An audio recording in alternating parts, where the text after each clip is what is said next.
அதேமாரி அந்த காலத்துலலாம் பார்த்திங்கனாக்கா ஒரு லாக்கெட்டாக போடணும் அப்படின்னு நினைக்கிறீங்க, இல்லை தாயத்தாக போட்டுக்கணும்னு நினைக்கிறீங்க, கோல்டு தாயத்தாக இருக்கட்டும், வெள்ளி தாயத்தாக இருக்கட்டும், அதே மாதிரி நீங்கள் எடுக்கிறீங்க பார்த்தீங்களா, காப்பு கட்டி எடுக்கிறீங்க இல்லையா, நம்மளுடைய நசி மூலிகை சாபம் நசின்னு எடுத்துக்கிறீங்க இல்லையா, அதுலேருந்து ஒரு வேறு மட்டும் எடுத்து அதை சந்தனம் பச்சை கற்பூரம்லாம் சேர்த்து நீங்கள் ஒரு லாக்கெட் மாதிரி ஆக்கி தாயத்தாக்கி போட்டுக்கிட்டாலும் மிகப்பெரிய வசியம் ஏற்படும், மிகப்பெரிய பணப்புழக்கம் ஏற்படும்.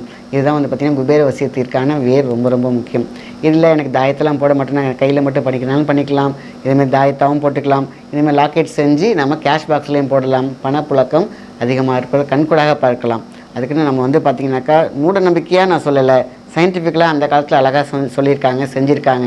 இங்கெல்லாம் பார்த்திங்கன்னா நம்ம வீட்டை நம்ம கழுவுறோம் இல்லையா, அந்த மாதிரி தான் உயிர் வாழ்கிற கூடில் இருக்கக்கூடிய நம்மளோட இந்த ஃப்ரீக்குவென்சி அழுக்கு படிச்சிருக்கும், இல்லைன்னா பிளாக்ல லைட்டாக இருக்கும். இதை நம்ம வந்து மூலிகை கொண்டு கழுவுறோம், அதை சக்தி ஏற்றம், உருவேற்றம் செய்கிறோம், உயிரேற்றம் செய்கிறோம். இதனால்